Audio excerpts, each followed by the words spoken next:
এই সিরিজের প্রতিটি ঘটনা পূর্ববর্তী ঘটনার সাথে সম্পর্কিত। আপনি এই সিরিজে নতুন হলে ডেসক্রিপশন বা আই বাটনে দেওয়া লিঙ্কে ক্লিক করে আগের পর্বগুলো দেখে আসার অনুরোধ রইল।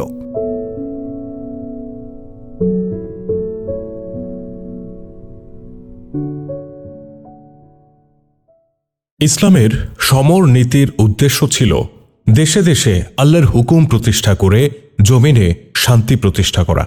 শত্রু নিধন কিংবা তাদের শক্তি খতম করার লক্ষ্যে ইসলামে জিহাদের পর্ব সূচিত হয়নি। কেউ আনুগত্য স্বীকার করে নিলে কিংবা নির্ধারিত হারে কর প্রদান করলে ইসলাম তার বিরুদ্ধে অস্ত্র ধারণ করেনি। ইরানের অগ্নিপূজারীরা মুসলিম ঝান্ডাবাহীদের হাতে যেভাবে একের পর এক পরাজিত হয়েছে এবং যেভাবে রণাঙ্গনে নাকানি চুবানি খেয়েছে তা অন্য কোনো জাতি হলে বরদাস্ত করতে পারত না। কিন্তু ইরানে মুসলিমদের মোকাবেলায় শুধু অগ্নিপূজারীরা ছিল না, বরং সমস্ত অমুসলিমরা ঐক্যবদ্ধ হয়ে প্রতিরোধ গড়ে তুলেছিল, যাদের সিংহভাগই ছিল আরব বংশোদ্ভূত খ্রিস্টানরা। বিভিন্ন রণাঙ্গনে হেরে যেয়ে ইরানিরা এবার কৌশলী ভূমিকা গ্রহণ করে। তারা নিজেরা সামনে সারিতে না থেকে বিভিন্ন গোত্রের সৈন্যদেরকে সামনে রাখতে শুরু করে। মাহরান আইনুত তামারে যেমনটা করেছিল। অগ্নিপূজারীদের সালাররা পালিয়ে পালিয়ে মাদায়নে গিয়ে জড়ো হতে থাকে। ইরানি নামকরা সালার বাহমান যখন মাহরানকে সৈন্য সহকারে ফিরে আসতে দেখে, তখন তার হৃদয়ে এতটা আঘাত লাগে যে তিনি কথা বলতেই ভুলে যান। তার মুখ বন্ধ হয়ে যায়। মাহরানি প্রথমে মুখ খুলে সে বলে, বাহমান, অন্তর সংকুচিত করো না। পরিশেষে বিজয় আমাদেরই হবে। আমরা পরাজিত হয়ে আসিনি, পরাজয় হয়েছে খ্রিস্টান গোত্রগুলোর। সালার বাহমান উত্তেজিত কণ্ঠে বলে, ও আর তুমি লড়াই না করেই ফিরে এসেছ? তুমি এত বড় শহরকে শত্রুদের ঝুলিতে ফেলে দিয়ে এসেছ। তোমার ভাগ্য ভালো যে এখানে তোমাকে শাস্তি দেওয়ার মতো কেউ নেই। শাস্তি যারা দিবে তারা নিজেরাই গৃহযুদ্ধে লিপ্ত। তারা কোনো সম্রাটকে বাঁচতে দিচ্ছে না। কেউ সিংহাসনের অধিকারী হলেই সবাই মিলে তাকে হত্যা করে ফেলছে। রক্তের হোলি খেলা চলছে সম্পূর্ণ রাজপুরীতে। মাহরান ঝাঁঝালো কণ্ঠে বলে, বাহমান, তুমি আমাকে ধমক দিচ্ছ? তুমি কি মুসলিমদের হাতে পরাজিতদের একজন নও? তুমি যদি দৃঢ় হয়ে ময়দানে থাকতে তাহলে মদিনাবাসীরা এভাবে আমাদের মাথার উপর চেপে বসার সাহস আর সুযোগ পেত না। পরাজয়ের সূচনা তোমার থেকে হয়েছে। কটাক্ষ না করে বরং আমার প্রশংসা করো যে আমি আমার সৈন্যদেরকে বাঁচিয়ে এখানে নিয়ে এসেছি। আমি এই সৈন্যদের নিয়েই একদিন মুসলিমদেরকে পরাজিত করব। মাদায়েনে বর্তমানে যত সৈন্য জমায়েত হয়েছে তাদের নিয়ে আমরা একটা চূড়ান্ত লড়াইয়ে নিশ্চয়ই অবতীর্ণ হব। মাদায়েনে বর্তমানে যেসব সালার ছিল তাদের প্রত্যেকেই কোনো না কোনো রণাঙ্গনে খালিদ রাদিয়াল্লাহু তাআলা আনহুর হাতে পরাজিত হয়েছিল। বর্তমানে তারা যুদ্ধ করাকে জাতিগত বিষয়ে রূপ দিয়েছে, নতুবা সেখানে নির্দেশ দেওয়ার মতো কেউ ছিল না। হুকুমদাতা শাহী পরিবারের লোকেরা সিংহাসনের উত্তরাধিকারের প্রশ্নে একে অপরের নিজেরা নিজেদের মুখোমুখি ছিল। কেউ কাউকেই ছাড় দিতে চাচ্ছিল না। সব যুবরাজ রাজমুকুটের নেশায় পাগল ছিল। প্রতিযোগিতায় কেউ এগিয়ে গিয়ে সিংহাসনে অধিষ্ঠিত হলে দুদিন বাদেই তাকে লাশে পরিণত হতে হতো। অনেক যুবরাজ মতলব হাসিলে সালারদেরকে ব্যবহার করতে চেষ্টা করছিল, কিন্তু সালাররা সাম্রাজ্য হেফাজতের বিষয়টিকে অগ্রাধিকার দেয়। কয়েকজন সালার মিলে ইরান সাম্রাজ্যকে পতনের হাত থেকে বাঁচানোর জন্য আপ্রাণ চেষ্টা করে যাচ্ছিল। তারাই মূলত পতন উন্মুখ এই সাম্রাজ্যকে ধরে রেখেছিল, নতুবা কিসরার রাজপ্রাসাদ হেলে পড়েছিল এবং তা এখন ভূপতিত হওয়ার উপক্রম। হযরত খালিদ রাদিয়াল্লাহু তাআলা আনহু মাদায়েন থেকে 400 মাইল দূরে দাওমাতুল জান্দালে অবস্থান করছিলেন। অগ্নিপূজারী ও ঈসাইদের এই খবর ছিল না যে তিনি বর্তমানে আইনুত তামারে নেই।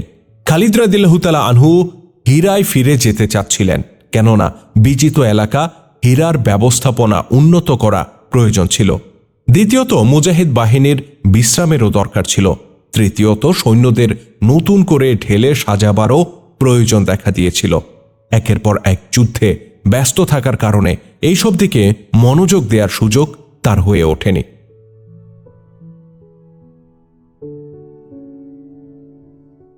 মুজাহিদদের দুটি দল সক্রিয় ছিল। এক দল প্রত্যক্ষভাবে বিভিন্ন ময়দানে খালিদ রাদিয়াল্লাহু তাআলা আনহুর নেতৃত্বে বীর বিক্রমে যুদ্ধ করছিল। আরেক দল ছদ্মবেশে শত্রুদের বিভিন্ন শহরে গোপনীয়ভাবে তৎপর ছিল। এরা ছিল গুপ্তচর বাহিনী। তারা সারাক্ষণ জীবনের ঝুঁকিতে থাকত। যে কোনো সময় ধরা পড়ে প্রাণ হারাবার আশঙ্কা ছিল। তারপরও তারা জীবন হাতে নিয়ে নিজেদের দায়িত্ব পালন করত। তাদের কাজ ছিল শত্রুদের গতিবিধি লক্ষ্য করা এবং তাদের পরিকল্পনা জেনে কখনো লোক মারফত আবার কখনো নিজেরা ঝুঁকি নিয়ে এসে প্রাপ্ত তথ্য তারা জানাত। ইতিহাসে এই গুপ্তচরদের কারো নাম লেখা হয়নি। তাদের মধ্য থেকে অনেকে ধরা পড়ে প্রাণদণ্ডে দণ্ডিত হয়। এই বাহিনীর প্রেরিত খবরে খালিদ রাদিয়াল্লাহু তাআলা আনহু কয়েকবার দুশমনের অতর্কিত হামলা ও পরাজয় থেকে রক্ষা পান। হযরত খালিদ রাদিয়াল্লাহু তাআলা আনহু দাওমাতুল জান্দালে এলে বিজিত এলাকায় আশঙ্কাজনক অবস্থা সৃষ্টি হয়। মাদায়েনে কিসরার পরাজিত ও বিপর্যস্ত বাহিনী পর্যুদস্ত অবস্থায় ছিল। লোকজন ছিল ভীত সন্ত্রস্ত। কিসরার সেই সব তলোয়ারে জং পড়ে গিয়েছিল যাদের ঝলক ইতিপূর্বে দূর দূরান্তে পৌঁছে গিয়েছিল। তবে দু চারজন সালার তখনও ডুবন্ত তরীকে তুফানের কবল থেকে রক্ষা করার জন্য সর্বাত্মক চেষ্টা করে যাচ্ছিল। চলমান এই অবস্থায় এক অশ্বারোহী মাদায়েনে প্রবেশ করে এবং সোজা বাহমানের কাছে চলে যায়। বাহমান তাকে জিজ্ঞাসা করে, আর কোনো দুঃসংবাদ বাকি আছে যা তুমি নিয়ে এসেছ? তুমি কোথা থেকে এসেছ? মুসলিম বাহিনী কি মাদায়েন অভিমুখে এরই মধ্যে রওনা হয়ে গেছে? আগন্তুক বলে, না, মুসলিম বাহিনী চলে গেছে। বাহমান ঝাঁঝালো কণ্ঠে জিজ্ঞাসা করে, চলে গেছে? মনে হচ্ছে তুমি সেই সৈন্যদের একজন। মুসলিম ভীতি যাদেরকে পাগল বানিয়ে দিয়েছে। তুমি কি জানো না যে তোমার এই বিভ্রান্তিকর খবরের শাস্তি একমাত্র মৃত্যুদণ্ড? আগন্তুক ঘোড়া থেকে নামে। তার আসার খবরে বাহমান বাইরে বেরিয়ে এসেছিল। সে লোকটিকে ভেতরে নিয়ে বসতে দেওয়ার মতো যোগ্য মনে করছিল না। মৃত্যুদণ্ডের কথা শুনেই লোকটি হাতে ধরা ঘোড়ার লাগাম ছেড়ে দেয় এবং দ্রুত গিয়ে বাহমানের পায়ের উপর বসে পড়ে। আগন্তুক ভয়ার্ত কণ্ঠে বলে, আমি আইনুত তামার থেকে এসেছি। নিশ্চয়ই আমি পরাজিতদের একজন, কিন্তু আমি তাদেরও একজন যারা পরাজয়কে জয়ে রূপান্তর করার স্বপ্ন দেখে। আমার কথা আগে শুনুন, এরপর না হয় হত্যা করবেন, কিন্তু যদি আমার কথা এড়িয়ে যান তবে মনে রাখবেন আপনাদের কারো মাথা মুসলিমদের হাত থেকে নিরাপদ থাকবে না। বাহমান বলে, তাড়াতাড়ি বলো, কি সে কথা যা তুমি আমাকে শোনাতে এত দূর থেকে এসেছ? অন্দরমহল থেকে বাহমানের যুবতী কন্যা এক সিপাহীকে তার পিতার পায়ে পড়ে থাকতে দেখে সামনে এগিয়ে আসে। মেয়েটি দেখে আসছিল যে তার পিতা পরাজিত হয়ে ফিরে আসার পর থেকে সারাক্ষণ রুক্ষ অবস্থায় থাকে। মৃত্যুদণ্ড ছাড়া সে কোনো কথাই বলে না। এবারও মেয়েটি এই মনে করে সামনে আসে যে তার পিতা আজকে হয়তো আরেকজনকে জল্লাদের হাতে অর্পণ করতে যাচ্ছে। আইনুত তামার থেকে আগত লোকটি বলে, খালিদ ইরাক ছেড়ে চলে গেছেন। আমি নিজে এখানে আসিনি, শামশের বিন কায়েস আমাকে পাঠিয়েছে। আপনি অবশ্যই তাকে চেনেন। মুসলিম সেনাপতি খালিদ আইনুত তামারের অধিকার গ্রহণ করে সেখানকার নেতৃস্থানীয় লোকদের হাতে রাজ্য পরিচালনার ভার অর্পণ করেছে। খালিদ সহ তার সৈন্যদের স্থানীয় জনগণের সাথে সম্পর্ক এত ভালো যে সবাই তাদের অনুগত হয়ে গেছে। কিন্তু কিছু লোক আছে সুযোগের অপেক্ষায়। তারা সুযোগ পেলেই মুসলিমদের ক্ষতি করে ছাড়বে। আমি নিজের চোখে মুসলিম সেনাদের আইনুত তামার ছেড়ে যেতে দেখেছি। বাহমান বলে, জরথুস্ত্রের শপথ, খালিদ এই জাতীয় শিকারী নয় যে সে শিকারকে পাঞ্জার ভেতরে আসার পর তা রেখে সেখান থেকে চলে যাবে। তার সমস্ত সৈন্য আমাদের এলাকা ছেড়ে কি চলে গেছে? আগন্তুক বলে, আমি সব তথ্য নিয়ে এসেছি। আইনুত তামার, হীরা এবং অন্যান্য যেসব শহর মুসলিমরা দখল করে নিয়েছে সেখানে এক একজন সালারের নেতৃত্বে সামান্য কিছু সৈন্য রয়ে গেছে। জানা গেছে যে মুসলিম ফৌজের বড় অংশটি দাওমাতুল জান্দাল চলে গেছে। শুনেছি সেখানে নাকি কার সাথে তাদের লড়াই হচ্ছে। শামশের বিন কায়েস আমাকে আপনার কাছে এই বার্তা দিয়ে পাঠিয়েছে যে বর্তমান সময়টা একবার চলে গেলে আর ফিরে আসবে না। খালিদ ও তার বাহিনীর অনুপস্থিতিতে আমরা আমাদের শহরগুলো সহজেই পুনরুদ্ধার করতে পারি। আরও কিছু প্রশ্নের উত্তর পাওয়ার পর বাহমানের বিশ্বাস হয়ে যায় যে লোকটি ভুল তথ্য আনেনি। বাহমানের জানা ছিল দাওমাতুল জান্দাল কত দূরে। সেখানে যেতে এবং সেখান থেকে ফিরে আসতে অনেক সময়ের প্রয়োজন। তাই সে মনে মনে হিসাব করে লড়াইয়ের পরিকল্পনা চূড়ান্ত করে ফেলে। বাহমান লোকটিকে বলে, তুমি ফিরে যাও আর শামশের বিন কায়েসকে বলো, এত বিশাল পুরস্কার তোমার নামে বরাদ্দ করা হয়েছে যার কল্পনা তুমি করতেও পারবে না।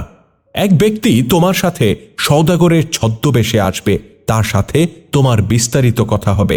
আমরা হামলা করার জন্য দ্রুতই আসছি, ভেতর থেকে দরজা খোলা তোমাদের দায়িত্ব থাকবে।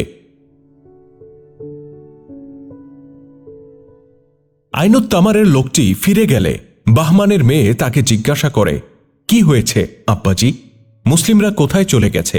বাহমান আনন্দের আতিশয্যে মেয়েকে জড়িয়ে ধরে এবং উৎফুল্ল হয়ে বলে, আমার আদরের দুলালি, শোনো, মুসলিমরা যেখান থেকে এসেছিল সেখানে চলে গেছে। আমি আগেই বলেছিলাম তারা মাদায়েনে আসার দুঃসাহস করবে না। বিজয় যা করার তা তারা করে ফেলেছে, এবার আমাদের পালা। এবার আমি আমার কন্যাকে মুসলিমদের লাশ দেখাবো। মেয়েটি ছোট বাচ্চার মতো আবেগের সুরে বলে, কবে আব্বাজি? আমাকে কিন্তু খালিদের লাশ দেখাতে হবে। এখানকার লোকেরা বলা বলি করে সে নাকি মানুষরূপী এক জিন। মেয়েটির বাচ্চা সুলভ কথা শুনে বাহমান হো হো করে হেসে ওঠে। বাহমানের এই বিজয়ী অট্টহাসির ধাক্কা প্রথমে কিসরার শাহী মহলে গিয়ে পৌঁছে, সেখান থেকে সালারদের কানে কানে তা ঘুরতে থাকে। এরপর মাদায়েনের পরাজিত সৈন্যরা তা শুনতে পায়। পরে এটি নির্দেশ ও নির্দেশনা হিসেবে বদলে যায়। বাহমানের কন্যা তার সব সাথী ও শাহী মহলের মহিলারা ছাড়া আরও যাদের সাথে দেখা হয় তাদেরকে বলে, আমি আপনাদেরকে খালিদের লাশ দেখাবো। প্রায় সব নারী ও তার সখীরা পাল্টা মন্তব্য করে, খালিদের লাশ? সবাই বলে খালিদকে কেউ মারতে পারে না, সে মানুষ নয়, তাকে দেখলে সৈন্যরা নাকি পালিয়ে যায়। রাজপরিবার ও সালারদের ঘোড়া যে আস্তাবলে থাকত সেখানে তৎপরতা বৃদ্ধি পেয়েছিল। সহিসদেরকে নির্দেশ দেয়া হয়েছিল, কোনো ঘোড়ায় সামান্য খুঁত দেখা গেলে সংশোধনযোগ্য হলে সংশোধন করে দিবে, নতুবা আস্তাবল থেকে আলাদা করে ফেলবে। বাহমানের কন্যা খালিদ রাদিয়াল্লাহু তাআলা আনহুর কথা এমন নেচে গেয়ে সর্বত্র বলতে থাকে যেমন ঈদের চাঁদ দেখা গেলে নতুন পোশাক পরে ছোট্ট ছেলে মেয়েরা নেচে গেয়ে আনন্দ করে। মেয়েটি একবার আস্তাবলে যায়, সেখানে তার পিতার ঘোড়ার সাথে নিজের ঘোড়াও ছিল।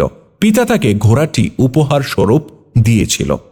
মেয়েটি তার পারিবারিক সহিসকে বলে, আমার ঘোড়ার প্রতি খুব যত্ন নেবে। ৩-৪ মাস আগে নিয়োগ পাওয়া এক আধা বয়সী সহিস মেয়েটির কথায় দৌড়ে আসে এবং তার কাছে জানতে চায় সৈন্যরা কোথাও যাচ্ছে নাকি মদিনার সৈন্য কর্তৃক আক্রমণের আশঙ্কা করা হচ্ছে। মেয়েটি আনন্দের সাথে বলে, এবার তোমরা মদিনাওয়ালাদের লাশ দেখতে পাবে।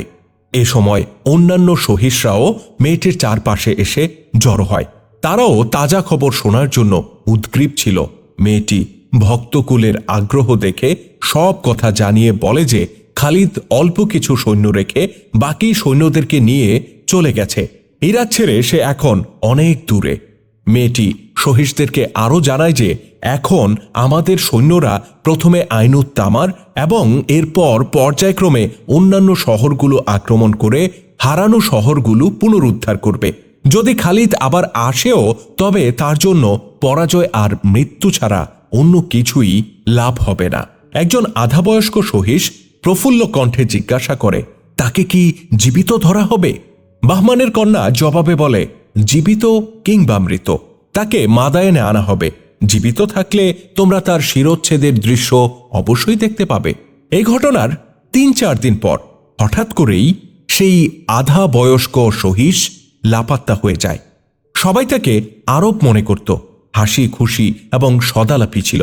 এক সহিস তার সম্পর্কে জানায় যে সে প্রায়ই বলতো সে নিজের গোত্রে ফিরে যেতে চায়। সেখানে গিয়ে নিজের গোত্রের সৈন্যদের সাথে সামিল হয়ে সে মুসলিমদের বিরুদ্ধে লড়াই করতে চায়। সে তার গোত্রের সেই সব লোকদের হত্যার প্রতিশোধ নিতে চায় যারা যুদ্ধে মুসলিমদের হাতে মারা গিয়েছিল। যখন শাহী আস্তাবলে ওই সহিসের লাপাত্তা হয়ে যাওয়া সম্পর্কে আলোচনা চলছে, তখন সেই সহিস মাদায়েন থেকে বহু দূরে চলে গিয়েছে। মাদায়েন থেকে সে বিকেলে বের হয়েছিল। তখন কেল্লার দরজা ছিল খোলা। তার কাছে নিজের ঘোড়া ছিল। কেউ জানত না যে সে খ্রিস্টান ছিল না, বরং সে ছিল মুসলিম। সে ওই এলাকার বাসিন্দা ছিল যে এলাকা ইরানীদের অধিকারে ছিল। সে ছিল মুসান্না ইবনে হারিসার গুপ্তচর। সে লুকিয়ে তথ্য সংগ্রহের জন্য মাদায়েনে গিয়ে শাহী আস্তাবলে চাকুরি জুটে নিয়েছিল। বাহমানের কন্যা থেকে লোকটি খালিদ রাদিয়াল্লাহু তাআলা আনহু ও তার সৈন্যদের ইরান থেকে রওনা ও মাদায়েনে ইরানি সালারদের পরিকল্পনা বিস্তারিতভাবে শুনে সেদিন বিকালেই মাদায়েন থেকে বেরিয়ে আসে। এই তথ্য বিরাট গুরুত্বপূর্ণ ছিল। সূর্য অস্তমিত হওয়ার একটু আগে আগে সে আস্তাবল থেকে বের হয়ে চুপিসারে নিজের ঘোড়া ছুটিয়ে দেয়। তার লক্ষ্য ছিল আম্বার। সেখানে সে উড়ে উড়ে পৌঁছানোর চেষ্টা করছিল। তার ঘোড়াটি ক্লান্ত হয়ে পড়লেই সে কেবল গতি কমিয়ে দিত। এত লম্বা পথের মাত্র একটি জায়গায় সে তার ঘোড়াটিকে পানি পান করায়। পরের দিন সূর্য উঠতে না উঠতে সে আম্বারে পৌঁছে যায়। সেখানে পৌঁছেই সে সেখানকার সালার জাবারকান ইবনে বদরের সাথে সাক্ষাৎ করে এবং হাঁপাতে হাঁপাতে মাদায়েনের অবস্থা তুলে ধরে।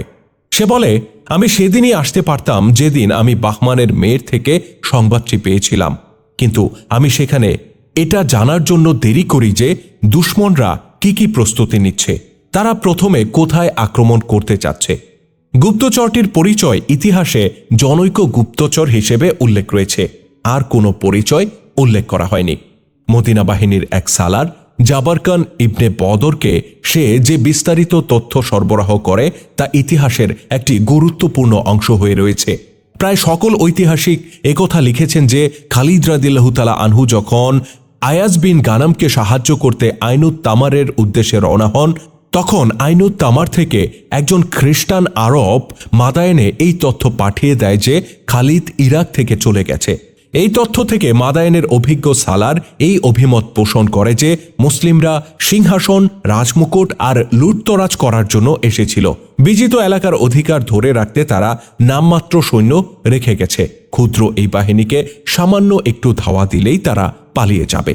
সে যুগে বেশিরভাগ এমন হতো যে কোনো বাদশাহ বিরাট বাহিনী তৈরি করে তুফানের মতো একের পর এক রাজ্য আক্রমণ করত এবং গণহত্যা ও লুটপাট চালিয়ে শহরকে বিরান ভূমি ও লাশের স্তূপ তৈরি করে চলে যেত। কোনো রাজ্য পুরোপুরি কবজা তারা করত না। মাদায়েনের শাহী মহলে খালিদ রাদিয়াল্লাহু তাআলা আনহুর ব্যাপারেও এমনটাই ধারণা করা হয়, কিন্তু খালিদ ইরাকে পারস্যের যেসব শহর ও এলাকা বিজিত হয়েছিল সেখানে একজন করে সালার ও কিছু সৈন্য রেখে গিয়েছিলেন। এই বিষয়টি কিসরার সালারদের জন্য উদ্বেগের কারণ হয়ে দেখা দিয়েছিল। কিসরার দরবার থেকে এই নির্দেশ আসে, সেনাদেরকে মাদায়েন থেকে বের করো এবং একের পর এক হামলা করো। সাবাতের সাবেক শাসক শেরজাদ বলে, আমরা প্রস্তুত। আইনুত তামারের সাবেক প্রশাসক মাহরান বিন বাহরাম বলে, আমরাও সম্পূর্ণ প্রস্তুত। অভিজ্ঞ সালার বাহমান বলে, কিন্তু সৈন্যরা প্রস্তুত নয়। বাহমান যুদ্ধে পরাজিত হলেও কিছুটা অভিজ্ঞতা সে অর্জন করেছিল। কিসরার তৎকালীন উত্তরাধিকারী বলে, কি বলছেন জনাব বাহমান? আমরা কি সৈন্য ও কমান্ডারদেরকে ষাঁড়ের মতো এই জন্য প্রতিপালন করেছি যে তারা ময়দান থেকে পালিয়ে আসবে? বাহমান বলেন, যদি এসব সৈন্য এবং কমান্ডারদেরকে শাস্তি দেওয়ার উদ্দেশ্য থাকে তবে তাদেরকে আজই পাঠিয়ে দিন।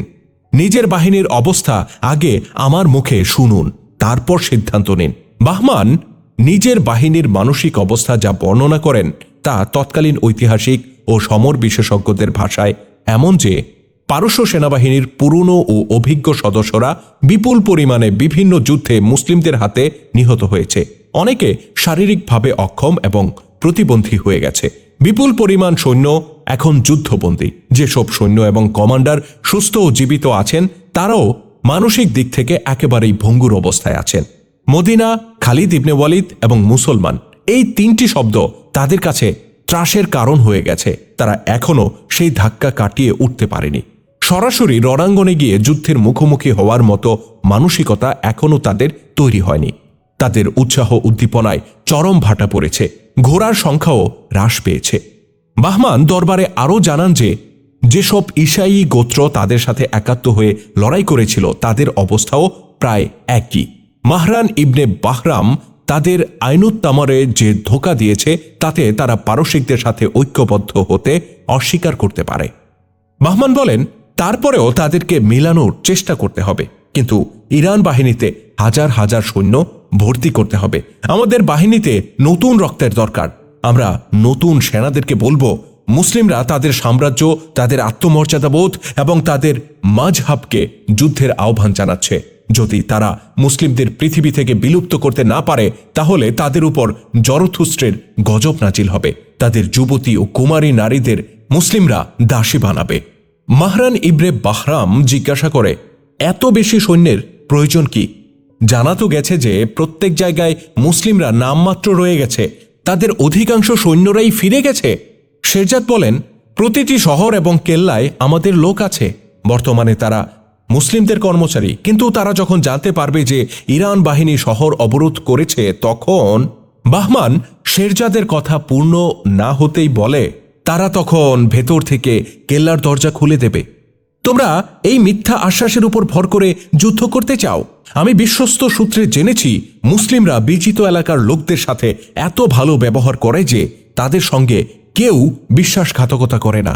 যদি বিজয়ীরা বিজিত এলাকার যুবতী সুন্দরী নারীদের প্রতি চোখ তুলে না তাকায় এবং তাদের জানমাল ইজ্জতের নিরাপত্তা দেয়, তাহলে লোকজন এমন বিজয়ীদের সাথে কখনো বিশ্বাসঘাতকতা করে না। শাহী পরিবারের একজন সদস্য বলে, তারপরও এত বেশি সৈন্য তো আমাদের প্রয়োজন নেই। বাহমান বলে, এটা সেসব সালারদেরকে জিজ্ঞাসা করুন যারা মুসলিমদের হাতে পরাজিত হয়ে এসেছে। আমি তো একথা বলি যে মুসলিমরা যত বেশি সংখ্যায় কম হয়, তারা তত বেশি শক্তিশালী হয়ে ওঠে। আমি কোনো ঝুঁকি নিতে চাই না। আর আমাদেরকে এটাও খেয়াল রাখা উচিত যে মুসলিমরা সব জায়গায় কেল্লার ভেতরে অবস্থান করছে। তাদেরকে পরাস্ত করতে হলে আমাদেরকে কমপক্ষে 5 গুণ বেশি সৈন্য নিয়ে যেতে হবে। আমি জবাবি হামলাকে চূড়ান্ত যুদ্ধের রূপ দিতে চাই। এটাও মনে রাখতে হবে, আমরা একদিনেই মুসলিমদের হাত থেকে সব শহর পুনরুদ্ধার করতে পারবো না। মুসলিমরা একবার মোকাবেলায় জমে গেলে আমাদের 1 মাস পর্যন্ত অবরোধ চালিয়ে যাওয়া লাগতে পারে। এ সময় খালিদ নিজের বাহিনী সহ ফিরেও আসতে পারে। সে ফিরে আসলে যুদ্ধের চিত্র একেবারেই বদলে যাবে। আমাদের সৈন্য বেশি হলে যুদ্ধে আমাদের নিয়ন্ত্রণ থাকবে। আমরা সৈন্য প্রস্তুত করে তাদেরকে কয়েকটি ভাগে, কয়েকটি ফ্রন্টে বিভক্ত করে রাখতে পারবো, যেন তারা সব জায়গায় একসাথে আক্রমণ করতে পারে। ইরানের বর্তমান সম্রাট জিজ্ঞাসা করে, খালিদকে ঠেকানোর কোনো ব্যবস্থা কি করা যায় না? বাহমান বলেন, এই ব্যবস্থাও আমার মাথায় আছে। নজর রাখার জন্য চারিদিকে দ্রুতগামী অশ্বারোহীদেরকে ছড়িয়ে দেব। খালিদ কোনো দিক থেকে আসলেই আমি সেটা জেনে যাব। তখন আমি ইরাক থেকে দূরে গিয়ে তার পথ আটকে দেব।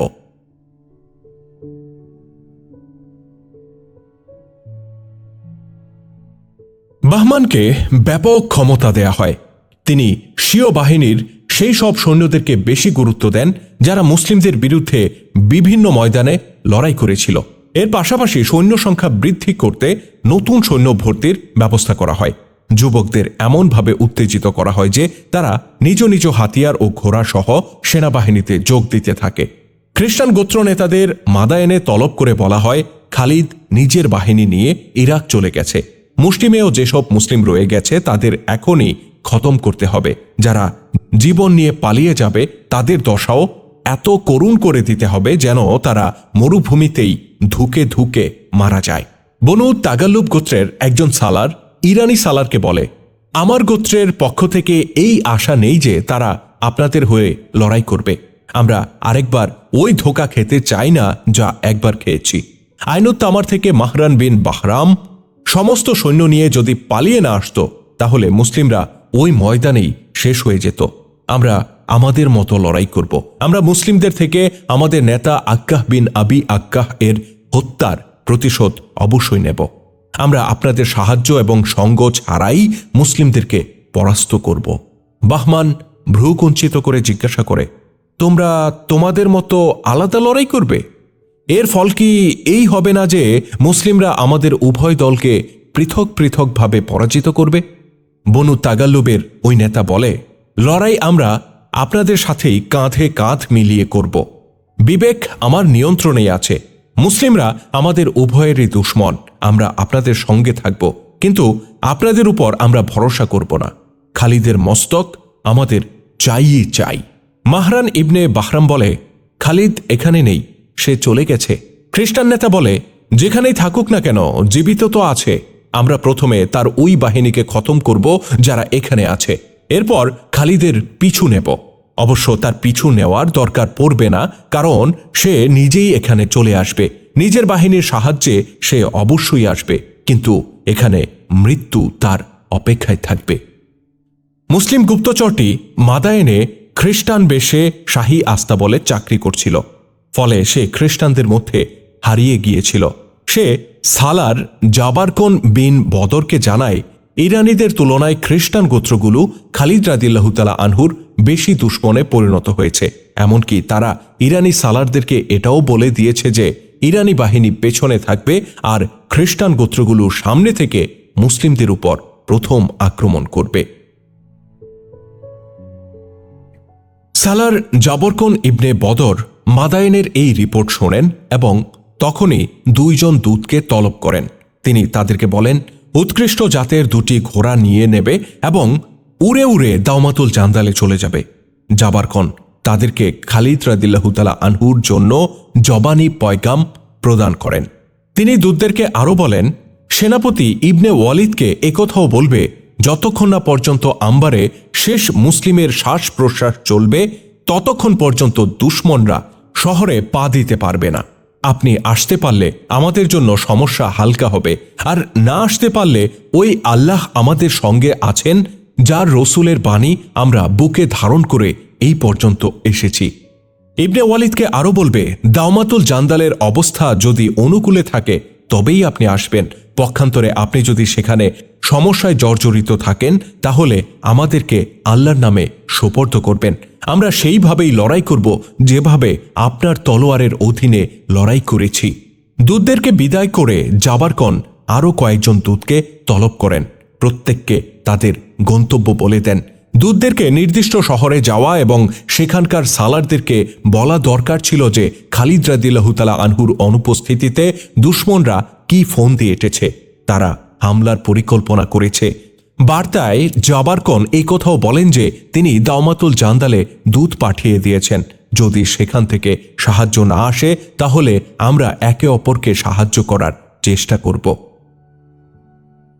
মুসলিমদের জন্য এটা একটা বড়ই বিপজ্জনক অবস্থা সৃষ্টি করেছিল। শত্রুর মোকাবেলায় সৈন্য আগে থেকেই কম ছিল, যারা ছিল তারাও বিক্ষিপ্ত ছিল।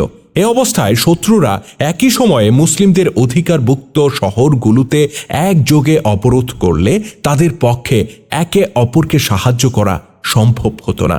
উভয় পক্ষে জোর তৎপরতা শুরু হয়ে যায়। খ্রিস্টান গোত্র নেতারা প্রত্যেক বসতিতে গিয়ে গিয়ে নিজেদের যুবকদেরকে একত্রিত করতে শুরু করে। তারা সেসব ক্ষুদ্র ক্ষুদ্র গোত্রের লোকদেরকে নিজেদের দলভুক্ত করে নেয় যারা খ্রিস্টান ছিল না, মূর্তি পূজারী ছিল।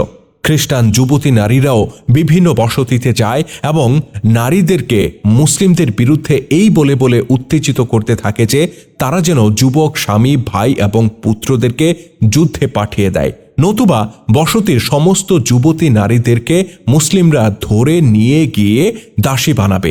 এমন কথাও মেয়েগুলো বলে যে আমরা মুসলিমদের দাসী হতে চলেছি। তারা দ্বিতীয়ত এই স্লোগান তোলে যে নিহতদের প্রতিশোধ নেয়ার সময় এসে গেছে, ঘর থেকে বের হও, প্রতিশোধ নাও। এদিকে মাদায়েনে ইরানি বাহিনীর সংখ্যা লাফিয়ে লাফিয়ে বাড়ছিল। এবার ফৌজে আগত সৈন্যদের বেশিরভাগই ছিল যুবক। তারা যুদ্ধের উত্তেজনায় ফেটে পড়ছিল। রণাঙ্গনে যুদ্ধ করার পলিসি তাদেরকে শেখানো হচ্ছিল। অশ্বচালনা, তীর বর্ষণ, খঞ্জর গাথা, বর্ষা নিক্ষেপ ইত্যাদিতে তারা পটু ছিল। তারপরও তাদের যোগ্যতা শানিত করা হচ্ছিল। বাহমান ব্যস্ততায় প্রায় পাগলের মতো হয়ে গিয়েছিলেন। তিনি নিজে উপস্থিত থেকে সৈন্যদের প্রশিক্ষণের দেখভাল করতেন। তার সঙ্গী সালারগণ তাকে জলদি আক্রমণের জন্য অনুরোধ জানাতে থাকে, কিন্তু তিনি তাতে রাজি হন না। তিনি বলতেন খালিদ আর ফিরে আসবে না, আর আসলেও সৈন্যসহ এমন সময়ে সে পৌঁছবে যখন ইরাকে দাঁড়াতে তার 1 বিঘা জমিও খালি থাকবে না। সব এলাকা ততক্ষণে চলে যাবে ইরানিদের দখলে। মুসলিমরা যেসব শহর দখল করে রেখেছিল সেখানে তৎপরতা ছিল ভিন্ন ধরনের। প্রত্যেক শহরে মুসলিমদের সংখ্যা অতি অল্প ছিল। তারা কম সৈন্য নিয়েই কেল্লা রক্ষার তৎপরতা শুরু করেছিল। লাখ লাখ তীর বর্ষা তৈরি করা হচ্ছিল। সালাররা মুজাহিদ বাহিনী থেকে ক্ষুদ্র ক্ষুদ্র গেরিলা দল তৈরি করেছিল। তাদের অবস্থা ছিল কেল্লার বাইরে এবং সাধারণ রাস্তা থেকে দূরে। তাদের কাজ ছিল শত্রুরা অবরোধ করলে পেছন দিক থেকে অতর্কিত আক্রমণ করে তাদেরকে পর্যুদস্ত করা, রাতের অন্ধকারে কিংবা সুযোগ পেলে দিনের বেলাতেও গেরিলা আক্রমণ করে তাদেরকে অতিষ্ঠ করে তোলা। খালিদ রাদিয়াল্লাহু তাআলা আনহুর অনুপস্থিতিতে সালার আসিম ইবনে আমরের ভাই কাকা ইবনে আমর বিজিত এলাকার বিভিন্ন শহরে অবস্থানরত সৈন্যদের সালার হিসেবে দায়িত্ব পালন করছিলেন। তার প্রধান কার্যালয় ছিল হীরা। তার দায়িত্ব অবশ্য শুধু হীরা রক্ষা করা ছিল না, বরং ইরাকের বিজিত সমস্ত এলাকা ও শহর রক্ষা করার জিম্মাদারিও তার দায়িত্বে ছিল। তিনি সমস্ত শহরের বিক্ষিপ্ত সালারদের প্রতি জরুরি দিক নির্দেশনা দান করতেন। সবাইকে জোর দিয়ে বলে দিয়েছিলেন যে দাওমাতুল জান্দাল থেকে খালিদ রাদিয়াল্লাহু তাআলা আনহুর আগমনের অপেক্ষায় যেন কেউ বসে না থাকে। আল্লাহর উপর ভরসা রেখে সবাই যেন এখনই যুদ্ধের প্রস্তুতি নিয়ে রাখে। তারা যেন মনে করে তাদেরকে সাহায্য করার জন্য কেউ আসবে না। কাকা আরেকটি কাজ এই করেছিলেন যে তিনি খালিদ রাদিয়াল্লাহু তাআলা আনহু যে দলটিকে ফোরাতের ওই পারে দেখাশোনা করার জন্য রেখে গিয়েছিলেন তাদের অধিকাংশ সৈন্যকে তিনি হীরায় ফিরিয়ে আনেন, যাতে হীরার প্রতিরোধ শক্তিশালী ও মজবুত হয়। কাকার নিজস্ব গুপ্তচরও ছিল।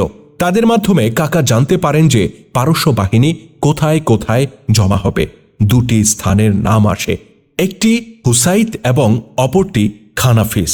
এই দুটি জায়গা আম্বার ও আইনুত তামরের মধ্যবর্তী ছিল।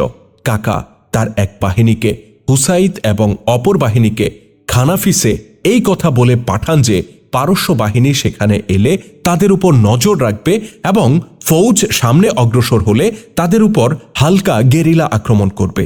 উপর্যুপরি আক্রমণ চালিয়ে তাদের অগ্রযাত্রা প্রতিহত করার চেষ্টা করবে। এই দুই বাহিনী নির্দিষ্ট জায়গায় এসে দেখে শত্রু দলের অগ্রগামী বাহিনী আগেই এখানে এসে শিবির স্থাপন করেছে। তারা যেই হারে তাঁবু স্থাপন করছিল তাতে বোঝা যাচ্ছিল তাদের বিরাট বাহিনী এখানে এসে অবস্থান করবে। মুসলিম বাহিনীও তাদের সামনে এমনভাবে তাঁবু স্থাপন করে যেন মনে হয় তারাও মূল বাহিনীর অগ্রগামী বাহিনী, আর তাদের পেছনে আছে বিরাট আরেক বাহিনী। এদিকে মুসলিমদের বিরুদ্ধে প্রতিপক্ষের বিরাট তৎপরতা ও তোড়জোড় শুরু হয়ে গিয়েছিল। মুজাহিদ বাহিনীকে খড়কুটার মতো উড়িয়ে নিয়ে যাওয়ার জন্য এক প্রলয়ঙ্কারী ঝড় সৃষ্টি হয়েছিল। ওদিকে সালার জাবারকন ইবনে বদরের প্রেরিত দুই দূত দাওমাতুল জান্দালে খালিদ রাদিয়াল্লাহু তাআলা আনহুর কাছে পৌঁছে যায়। তারা 350 মাইল দূরত্ব মাত্র 5 দিনে অতিক্রম করেছিল। ইতিপূর্বে খালিদ রাদিয়াল্লাহু তাআলা আনহু দাওমাতুল জান্দালের 300 মাইল এলাকা 10 দিনে অতিক্রম করেছিলেন। সেই দূরত্ব এই দূতেরা মাত্র 5 দিনে অতিক্রম করেছেন। ক্ষুধা তৃষ্ণায় তাদের জিহ্বা বের হয়ে যাবার উপক্রম হয়েছিল। তাদের মুখমণ্ডলে ধুলোর আবরণ জমে গিয়েছিল। তাদের কণ্ঠ শুকিয়ে কাঠ হয়ে গিয়েছিল। তারপরেও তারা কথা বলার চেষ্টা করে। খালিদ রাদিয়াল্লাহু তাআলা আনহু তাদেরকে বলেন, তোমাদের উপর আল্লাহর রহমত বর্ষিত হোক। শুষ্ক কণ্ঠ থেকে কথা বের হওয়া কিভাবে সম্ভব? অতঃপর খালিদের নির্দেশে তাদেরকে পানাহার করানো হলে তারা কথা বলার উপযোগী হয়। একজন দূত খালিদকে জানায়, মহান সেনাপতি, আমরা আম্বারের সালার জাবারকনের পক্ষ থেকে এসেছি। খালিদ জিজ্ঞাসা করেন, বলো কি বার্তা তোমরা নিয়ে এসেছ? দূত বলে, মাদায়েনে বিরাট বাহিনী প্রস্তুত হচ্ছে। আরেকটি বাহিনী তৈরি হচ্ছে খ্রিস্টান গোত্রদের মধ্য থেকে। তারা মনে করছে আপনি তাদের এলাকা ছেড়ে চলে গেছেন। পেছনে যে যৎ সামান্য সৈন্য রয়ে গেছে তাদেরকে তারা এক থাবায় কুপকাত করে সম্পূর্ণ ইরাক আবার পুনর্দখল করবে। উভয় দূত খালিদ রাদিয়াল্লাহু তাআলা আনহুকে বিস্তারিত রিপোর্ট জানিয়ে বলে, জাবারকন বলেছেন দাওমাতুল জান্দালের অবস্থা যদি প্রতিকূলে থাকে তাহলে খালিদ যেন ইরাকে ফিরে না যান। সেক্ষেত্রে ক্ষুদ্র দল নিয়েই জাবারকান ও অন্যান্য সালাররা ইরান বাহিনীর বিরুদ্ধে লড়াই চালিয়ে যাবেন। আমরা ইতোমধ্যেই জেনেছি দাওমাতুল জান্দালের উপর খালিদ রাদিয়াল্লাহু তাআলা আনহুর নিয়ন্ত্রণ পরিপূর্ণ হয়ে গিয়েছিল। তিনি সেখানকার ব্যবস্থাপনার দায়িত্ব একজন নায়েব সালারের হাতে অর্পণ করেন এবং তৎক্ষণাৎ তার সৈন্যদেরকে মার্চ করার নির্দেশ দেন। ঐতিহাসিকদের তথ্যমতে খালিদ রাদিয়াল্লাহু তাআলা আনহু এই বাক্য শপথ করে বলেন যে, খোদার কসম, বনু তাগাল্লুবের উপর এমনভাবে ঝাঁপিয়ে পড়ব তারা আর কখনো ইসলামের বিরুদ্ধে মাথা তোলার যোগ্য থাকবে না। ঐতিহাসিকগণ লিখেছেন, খালিদ রাদিয়াল্লাহু তাআলা আনহু তার মুজাহিদদের উদ্দেশ্যে বলেন, এত দ্রুত গতিতে ইরাকের উদ্দেশ্যে চলো যেন মরু ঝড়ও আমাদের পেছনে পড়ে যায়।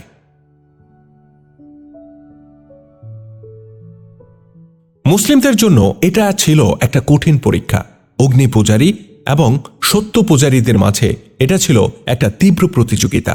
ইরান বাহিনীর জন্য তাদের এলাকায় পৌঁছানো তেমন কোনো কষ্টকর বিষয় ছিল না, দূরত্বও ছিল অনেক কম, কিন্তু মুসলিমরা ছিল অনেক অনেক দূরে।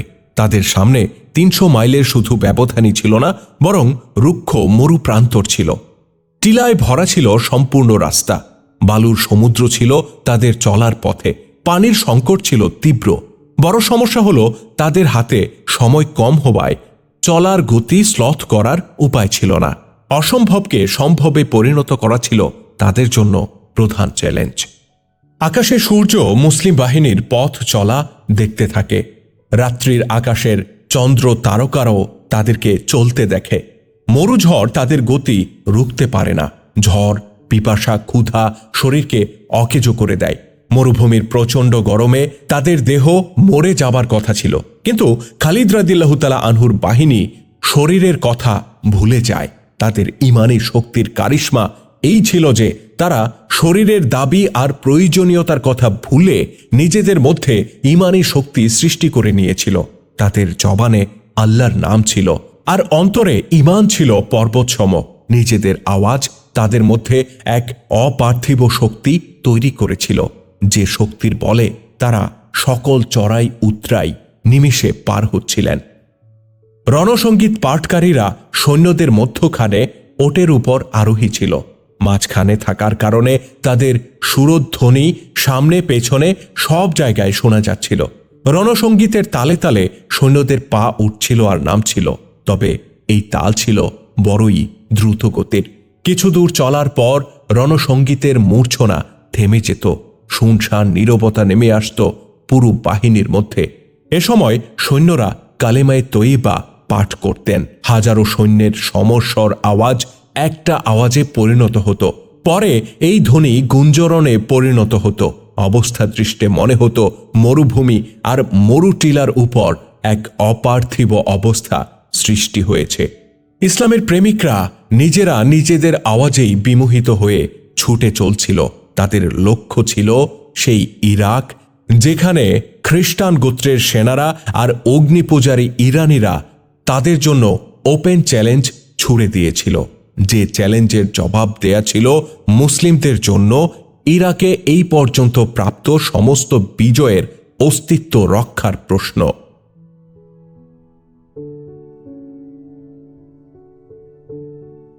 বাহমান নিজের হাতে গড়া বাহিনীকে শেষবারের মতো দেখে এবং তার সৈন্যদেরকে 2 ভাগে বিভক্ত করে। সৈন্যদের এক অংশকে সে হুসাইদ এবং অপর অংশকে খানাসিফের দিকে প্রেরণ করে। এবার কমান্ডের দায়িত্ব দেয়া হয় নতুন সালারদেরকে। হুসাইদ বাহিনীর সালার ছিল রোজবাহ নামে একজন কমান্ডার এবং খানাফিসের বাহিনীর সালার ছিল জারমোহর নামে আরেকজন কমান্ডার। তাদের প্রতি নির্দেশ ছিল নিজ নিজ স্থানে গিয়ে শিবির স্থাপন করো এবং বনু তাগাল্লুব সহ অন্যান্য গোত্রের খ্রিস্টানদের আগমনের জন্য অপেক্ষা করো। হযরত কাকার গুপ্তচররা এই তথ্য দিয়েছিল যে মাদায়েনের বাহিনী হুসাইদ এবং খানাফিসকে সমবেত স্থল বানাবে এবং সেখান থেকেই পরবর্তী কার্যক্রম পরিচালনা করবে। খ্রিস্টান সৈন্যরা তখন পর্যন্ত পুরোপুরি প্রস্তুত হতে পারেনি। ঐতিহাসিকরা লিখেছেন, ইরানিদের মতো খ্রিস্টানরাও 2 ভাগে বিভক্ত হয়ে প্রস্তুতি নিচ্ছিল। এক দলের নেতা ছিল হুজাইল বিন ইমরান, আরেক দলের নেতৃত্বে ছিল রাবিয়া ইবনে বুহাইরা। এই 2 দলের সৈন্যরা হুসাইদ এবং খানাফিসের একটু দূরে সানা এবং জুহাইল নামক স্থানে জমা হচ্ছিল। মাদায়েনের ইরানি সৈন্যদের 2টি দল এবং খ্রিস্টানদের 2টি দলের একত্রিত হওয়ার পরিকল্পনা ছিল। এটা ছিল মুসলিমদের বিরুদ্ধে এক বিরাট সমর শক্তি। এই চারটি দল একত্রিত হতে পারলে তা অবশ্যই মুসলিমদের জন্য বিরাট বিপদের কারণ হতে পারত, কারণ মুসলিমদের সংখ্যা আগে থেকেই অনেক কম ছিল। কিন্তু এবার যেভাবে শত্রুপক্ষ কোমর বেঁধে মাঠে নেমেছে এবং সম্মিলিত বাহিনীর সৈন্য সংখ্যা এত বেশি হতে যাচ্ছে যে তার মধ্যে মুসলিমরা ছিল আটার মধ্যে লবণের মতো। ইসলামী বাহিনীর সামনে এত বিরাট বাহিনী ইতিপূর্বে কখনো দাঁড়ায়নি। সৈন্যদের চারটি সেনা ক্যাম্পে রাতে সৈন্যরা এমনভাবে নাচাগানা করত যেন তারা মুসলিমদেরকে এরই মধ্যেই পরাজিত করে ফেলেছে। তাদের দৃষ্টিতে বিজয় ছিল সুস্পষ্ট। পরিস্থিতি ছিল তাদের অনুকূলে, সৈন্য ছিল তাদের প্রচুর, অস্ত্রশস্ত্র ছিল উন্নত, ঘোড়ার সংখ্যাও ছিল অগণিত। যে সম্মান ও পুরস্কার তাদের দেওয়া হয় তা ইতিপূর্বে কাউকে কখনো দেয়া হয়নি। মালে গনিমত সম্পর্কে তাদের বলা হয়েছিল সবই তাদের প্রাপ্য হবে, তাদের থেকে কিছুই নেয়া হবে না। তবে সব ঠিকঠাক থাকলেও ওইসব পুরাতন সৈন্যরা ছিল অনেকটা গম্ভীর ও চিন্তিত, যারা ইতিপূর্বে মুসলিমদের হাতে ধোলাই খেয়েছিল। যখন তারা কোনো ভারী কথা বলতো তখন নতুন সৈন্যরা তাদেরকে উপহাস করত।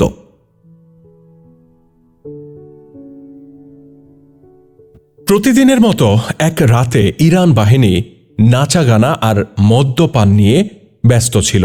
রাত্রি শেষে তখনও সূর্য উদিত হয়নি। হুসাইদ বাহিনীর একটি অংশ তখনও বেঘোরে ঘুমুচ্ছিল। তাদের জাগ্রত হওয়ার কোনো তাড়া ছিল না। তাদের জানা ছিল মুসলিমরা কেল্লার মধ্যে অবস্থান করছে, আর মুসলিমদের সংখ্যা এত কম যে তারা বাইরে আসার দুঃসাহস দেখাবে না। তারা দেখেছিল তাদের অদূরে যে অল্প সংখ্যক মুসলিম শিবির স্থাপন করেছিল তারাও সেটা তুলে নিয়ে চলে গেছে। মুসলিমরা একদিন আগে সেখান থেকে চলে যায়। অগ্নিপূজারীদের পাহারাদাররা কয়েকজন জেগেছিল, যারা ঘোড়ার দানা পানি দিচ্ছিল। হঠাৎ করেই রাত্রিকালে একজন প্রহরী চিৎকার করে ওঠে। সে বলে ওঠে, হুঁশিয়ার, সাবধান, মদিনার ফৌজ এসে গেছে। সারা শিবিরে হঠাৎ করেই হট্টগোল শুরু হয়ে যায়। সিপাহীরা অস্ত্র হাতে তুলে নিতে তৎপর হয়। অশ্বারোহী সৈনিকরা ঘোড়ার খোঁজে আস্তা বলে ছোটে, কিন্তু মুসলিমরা মরুভূমির ঝড়ের মতো ধেয়ে আসছিল। তাদের সংখ্যা অগ্নিপূজারীদের তুলনায় একেবারেই নগণ্য ছিল, কিন্তু এই হামলা ছিল অপ্রত্যাশিত। কিছু বুঝে ওঠার আগেই তারা চরমভাবে ধরাশায়ী হতে থাকে। আক্রমণকারী মুসলিমদের সংখ্যা ছিল মাত্র ৫,০০০। তাদের কমান্ডার ছিল কাকা ইবনে আমর। ঘটনা হচ্ছে, আগের দিন খালিদ রাদিয়াল্লাহু তাআলা আনহু নিজের সৈন্যবাহিনী সহ হিরায় পৌঁছে গিয়েছিলেন।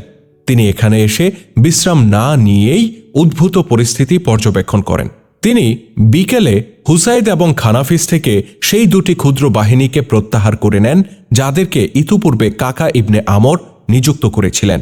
এতে অগ্নিপূজারীদের মনোবল আরও বেড়ে যায়। তারা মনে করে মুসলিমরা তাদের বিরাট বাহিনী দেখে ভয়ে পালিয়ে গেছে। খালিদ রাদিয়াল্লাহু তাআলা আনহু দ্বিতীয় পদক্ষেপ এই নেন যে তিনি ৫,০০০ সৈন্যকে কাকার অধীনে এবং আরও ৫,০০০ সৈন্যকে আবু লাইলা নামক আরেকজন কমান্ডারের অধীনে নিযুক্ত করেন। অতঃপর তিনি কাকাকে হুসাইদে এবং আবু লাইলাকে খানাফিসে ঝটিকা হামলা করার জন্য প্রেরণ করেন।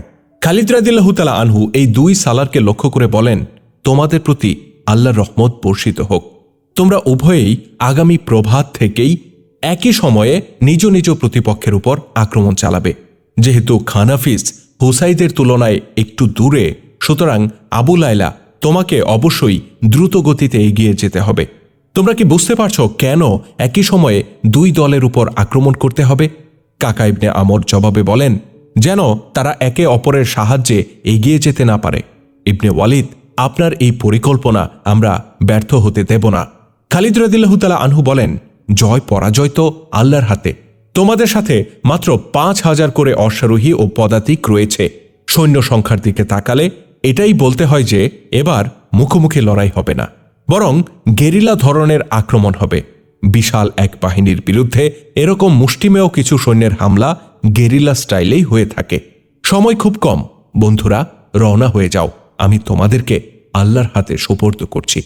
এদিকে খালিদ রাদিয়াল্লাহু তাআলা আনহু নিজে আইনুত তামারে এই চিন্তায় প্রস্তুতি নিতে থাকেন যে সানা এবং বুহাইলে খ্রিস্টানদের যেসব গোত্র সমবেত হয়ে আছে তারা ইরান বাহিনীর সঙ্গে মিলিত হতে চাইলে তিনি পথেই তাদেরকে শেষ করে দেবেন। ঐতিহাসিকরা লিখেছেন এটা খালিদ রাদিয়াল্লাহু তাআলা আনহুর রণনৈপুণ্য ছিল যে তখন পর্যন্ত শত্রু বাহিনী মিলিত না হয়ে যে 4টি দল 4টি জায়গায় বিক্ষিপ্ত হয়েছিল, তিনি এটাকে সুযোগ মনে করে একে কাজে লাগানোর চেষ্টা করেন। শত্রুদের লক্ষ্য ছিল 4টি দল একত্রিত হওয়া, সমবেত হয়ে তারপর পরিকল্পনা মাফিক একযোগে তারা মুসলিমদের উপর আক্রমণ করতে চেয়েছিল। বর্ষিয়ান ঐতিহাসিকরা লিখেছেন খালিদ রাদিয়াল্লাহু তাআলা আনহুর শত্রুকে ধ্বংস করে দাও এই মর্মে যে নির্দেশ ছিল তার মর্ম হল যুদ্ধবন্দী বেশি না বানিয়ে রণাঙ্গনেই তাদেরকে শেষ করে দাও। খালিদ রাদিয়াল্লাহু তাআলা আনহু বিশাল শক্তিশালী দুশমনের সংখ্যা যথাসম্ভব হ্রাস করতে চান, কিন্তু চিন্তার বিষয় হল খালিদ রাদিয়াল্লাহু তাআলা আনহুর যৎ সামান্য এবং ক্লান্ত শ্রান্ত সৈন্যরা বিশাল শক্তিধর শত্রুর মোকাবেলা কত দূর করতে পারবে।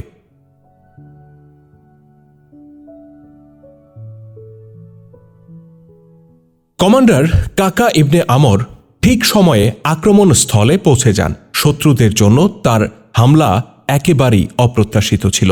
হুসাইদের সেনা ক্যাম্পে হট্টগোল শুরু হয়ে যায়। মুসলিমরা অবরোধ ভেঙে সয়লাবের মতো ধেয়ে আসছিল। 5,000 সৈন্যের আগমনকে অবশ্য সয়লাব বলা যায় না, কিন্তু তাদের 5,000-এর গতি এতটাই ছিল যে তা সয়লাবের চেয়ে কোনো অংশে কমও ছিল না। এই হুসাইদ নামক স্থানে অগ্নি পূজারীদের যে বাহিনী ছিল তার সালার ছিল রোজবাহা নামে একজন। রোজবাহা অপ্রত্যাশিত এই অবস্থায় একেবারেই ঘাবড়ে যায়। সে দ্রুত একজন দূতকে এই বার্তা দিয়ে খানাফিসে অবস্থানরত সালার জরমোহরের কাছে পাঠায় যে মুসলিমরা আচমকা আক্রমণ করে বসেছে এবং পরিস্থিতি একেবারেই করুণ। পত্র পাওয়ার সাথে সাথেই যেন তারা সাহায্যের জন্য ছুটে আসে। খানাফিসে গিয়ে পৌঁছে দূরত্ব খুব বেশি ছিল না। সেখানকার সালার জরমোহর বিপদগ্রস্ত রোজবাহা এর পত্র হাসি দিয়ে উড়িয়ে দেয়। সে বলে রোজবাহ এর মাথা খারাপ হয়ে গেছে। মুসলিমদের এই দুঃসাহস কিভাবে হবে যে কেল্লার বাইরে এসে আক্রমণ করবে? দূত তার নিজের চোখে দেখা অবস্থার বিবরণ দেয়, কিন্তু জরমোহর তার কথা সম্পূর্ণ বিশ্বাস করতে পারে না, আর সে তার সৈন্যদেরকেও সেখান থেকে অন্যত্র সরিয়ে নিয়ে যেতে পারে না, কেননা তার প্রতি প্রধান সেনাপতি বাহমানের এই নির্দেশ ছিল যে অন্যখানে যাই ঘটুক না কেন তার অনুমতি ছাড়া সৈন্যদেরকে যেন হস্তান্তর কিংবা স্থানান্তর করা না হয়। কিন্তু হুজাইফর থেকে যে দূত এসেছিল তার পত্র জরমোহরকে বিচলিতও করে তোলে। সে চিন্তা করে এই সিদ্ধান্ত নেয় যে নিজের সৈন্যদেরকে সেখানে না পাঠিয়ে সে বরং নিজে গিয়ে পরিস্থিতি দেখে আসবে। সে যখন হুসাইদে পৌঁছে তখন সে আন্দাজ করতে পারে আসলে হুসাইদের অবস্থা কতটা বিপর্যস্ত। হযরত কাকার হামলা ছিল বড়ই জোরদার এবং মারাত্মক। তিনি শত্রুদের অজান্তেই তাদের উপর পতিত হয়েছিলেন। দুশমনের জন্য প্লাস পয়েন্ট এটাই ছিল যে তাদের সৈন্য সংখ্যা ছিল অনেক বেশি। প্রথম দিকে অপ্রস্তুত সৈন্যদের উপর ঝাঁপিয়ে পড়লেও পরে অর্ধেকের মতো সৈন্য প্রস্তুতি নিয়ে হামলা মোকাবেলা করার জন্য দাঁড়িয়ে গিয়েছিল। খানাফিসের সালার জরমোহর এই অবস্থা দেখে সে নিজেও এই রণাঙ্গনে যুক্ত হয়ে পড়ে। তার আশা ছিল এই ধাক্কা কাটিয়ে উঠে অগ্নিপূজারীরা অবশেষে মুসলিমদের উপর বিজয়ী হবে। কাকা হযরত খালিদ রাদিয়াল্লাহু তাআলা আনহুর মতোই বীরত্ব প্রদর্শন করতে চাচ্ছিলেন। তিনি সালার রোজবাহকে তলোয়ার হাতে এগিয়ে আসার আহ্বান জানাচ্ছিলেন। রোজবাহ সামনের বাহিনীতে ছিল।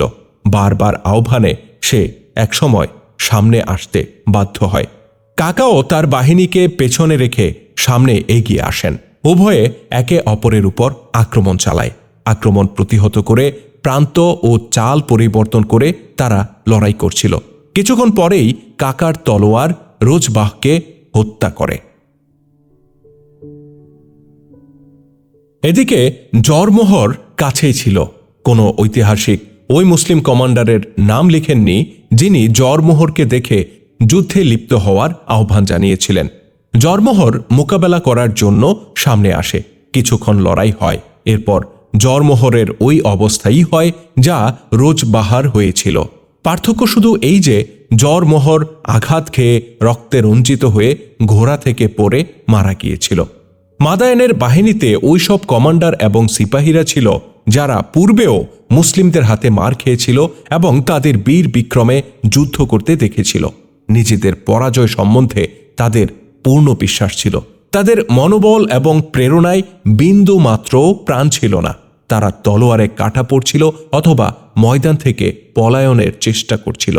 বাহমান যেসব যুবকদেরকে নতুন ভর্তি করেছিল তারা তরবারি চালনা, তীর নিক্ষেপ ইত্যাদি যুদ্ধাস্ত্রে পারদর্শী ছিল এবং তাদের উৎসাহ উদ্দীপনাও বেশ ছিল, কিন্তু তারা রণাঙ্গনের বাস্তব অবস্থা সম্পর্কে খুব একটা অবহিত ছিল না।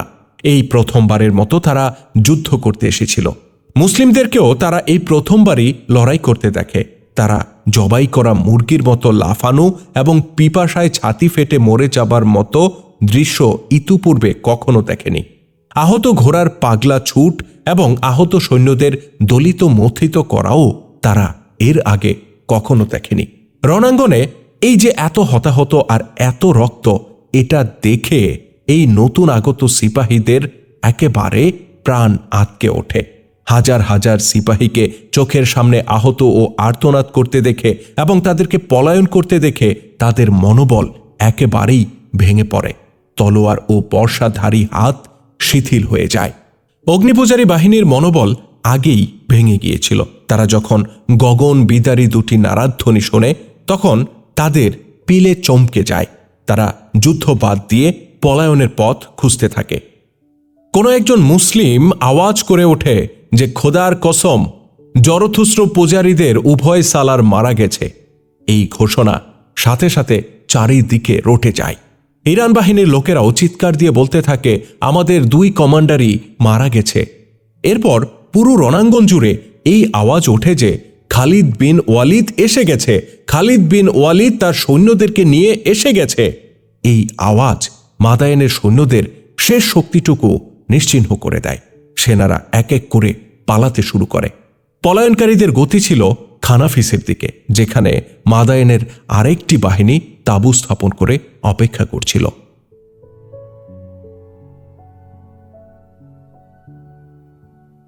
খানাফিসের সৈন্যদের উপর হামলা করার জন্য হযরত খালিদ রাদিয়াল্লাহু তাআলা আনহু তার সালার আবু লায়লাকে এই দিক নির্দেশনা দিয়ে পাঠান যে খানাফিস এবং হুসাইদে একই সময়ে যেন হামলা হয়। কিন্তু বাস্তবে এমনটা হয় না। কারণ ছিল খানাফিস হুসাইদের তুলনায় বেশ দূরে ছিল। আবু লায়লা 5000 সৈন্য নিয়ে ঝড়ের বেগে চললেও তিনি সময় মতো সেখানে পৌঁছতে পারেন না। হুসাইদে পৌঁছেই কাকা আক্রমণ শুরু করেন। বিলম্ব করার ক্ষতি এই হতো যে দুশমন ততক্ষণে সচেতন হয়ে যেত, কিন্তু বিলম্ব করলে একটা উপকারও অবশ্য তিনি পেতেন। আর এটা এভাবে যে আবু লায়লা ততক্ষণে তার গন্তব্যস্থলে পৌঁছে তার প্রতিপক্ষের উপরেও হামলা করতে পারত। আবু লায়লা যখন শত্রুদের মুখোমুখি হন তখন তিনি তাদেরকে যুদ্ধের জন্য প্রস্তুত অবস্থায় পান। কাকা যেমন তার প্রতিপক্ষকে অপ্রস্তুত অবস্থায় পেয়েছিলেন, আবু লায়লা তেমনটা পান না। আবু লায়লার সামনে প্রতিপক্ষ ছিল বহু গুণ বেশি, তাই তার জন্য জেনে বুঝে সামনে অগ্রসর হওয়া প্রয়োজন ছিল। এত বিপুল সংখ্যক সৈন্য প্রস্তুত অবস্থায় তাদের বিরুদ্ধে সরাসরি যুদ্ধ করা আবু লায়লার পক্ষে সম্ভব ছিল না। তার জন্য প্রয়োজন ছিল কৌশল অবলম্বন করা। আবু লায়লা এই অপেক্ষায় ছিলেন যে দুশমনরা আগে আক্রমণ করবে। ইতোমধ্যে হুসাইদ থেকে পরাজিত সৈন্যরা আসতে শুরু করে। সবার আগে একটি দল আসে যাদের মধ্যে জখমি সৈন্যই বেশি ছিল। তারা বিনা কারণে রণাঙ্গন ছেড়ে আসেনি। এটা প্রমাণ করতে তারা মুসলিম বাহিনীর সংখ্যা এবং তাদের যুদ্ধের প্রচণ্ডতাকে কয়েক গুণ বাড়িয়ে বর্ণনা করে।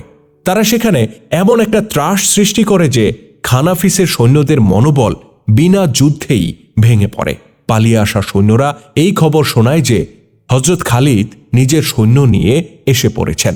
খানাফিসের সৈন্যদের বর্তমান সালার হয়েছিল মাহবুজান নামে আরেক কমান্ডার। বেশিরভাগ ঐতিহাসিক লিখেছেন মাহবুজান সহ অন্যান্য সালারদেরকে একথা বলা হয় যে খালিদ চলে গেছে, তাই এই সুযোগে আক্রমণ করে মুসলিমদেরকে ধ্বংস করে দিতে হবে। কিন্তু বর্তমান চিত্র সম্পূর্ণ ভিন্ন। মাহবুজান পালিয়ে আসা সৈন্যদের অবস্থা মনোযোগ দিয়ে শোনে এবং নিজের বাহিনীর সৈন্যদের মানসিকতাও যাচাই করে। একই সাথে সে শুনতে পায় যে খালিদ রাদিয়াল্লাহু তাআলা আনহু নিজের বাহিনী সহ এসে পড়েছেন। তখন সে যুদ্ধ করার ইচ্ছা একেবারেই ত্যাগ করে এবং নিজের সৈন্যদেরকে মার্চ করে চলে যাবার নির্দেশ দেয়। আবু লায়লা বিনা কষ্টে যুদ্ধ বিজয় করেন। তিনি কয়েকজন লোককে মাহবুজানের পেছন পেছন এটা দেখতে পাঠান যে তাদের গতি কোন দিকে, তারা যাচ্ছে কোথায়।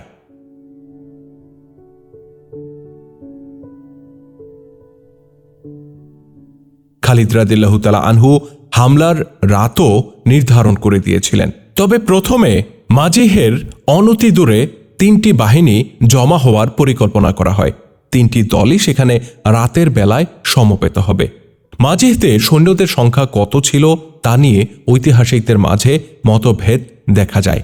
তবে এটা বলা যায় যে শত্রুদের সংখ্যা 60 থেকে 70 হাজারের মধ্যে ছিল। এই বিশাল বাহিনীর উপর হামলা করতে মুসলিমদের মোট সংখ্যা ছিল 3টি বাহিনী মিলিয়ে 3-5 15,000। এ ধরনের পরিকল্পনা বাস্তবায়ন করা অনেকটাই অসম্ভব ছিল। 5,000 সৈন্যের জন্য সফরে নীরবতা রক্ষা করা অর্থাৎ কোনো আওয়াজ না করা, এটা ছিল কষ্টসাধ্য বিষয়। কিন্তু পরিকল্পনা বাস্তবায়নের জন্য অবশ্যই নীরবতা পালন করা জরুরি ছিল। দ্বিতীয় সমস্যা এই ছিল যে খালিদ রাদিয়াল্লাহু তাআলা আনহু নিজে আইনুত তামারে ছিলেন। সেখানে সৈন্যদের মাত্র 1টি দল ছিল। অপর 2টি দল হুসাইদ ও খানাফিস থেকে যাবার কথা ছিল। তাদের সাথে দূতের মাধ্যমে যোগাযোগ রক্ষা করাও জরুরি ছিল, যেন হামলাকারীরা সময় মতো নির্দিষ্ট স্থানে পৌঁছতে পারে। হামলার জন্য 633 খ্রিস্টাব্দের নভেম্বর মাসের প্রথম সপ্তাহ মোতাবেক 12 হিজরির শাবান মাসের 4র্থ সপ্তাহের একটি রাত নির্ধারিত ছিল। খালিদ রাদিয়াল্লাহু তাআলা আনহুর মুজাহিদ বাহিনীর 3টি অংশই নিজ নিজ জায়গা থেকে রওনা হয়ে যায়। তাদের ঘোড়ার মুখ বেঁধে দেয়া হয়। 3টি বাহিনী এই ব্যবস্থা অবলম্বন করেছিল যে কিছু লোক সামনে এবং ডানে বামে ছড়িয়ে পড়েছিল। তাদের কাজ এই ছিল যে কোনো লোক পথিমধ্যে পেলে তারা তাকে গ্রেপ্তার করবে, যেন সে শত্রুদেরকে খবর দিতে না পারে।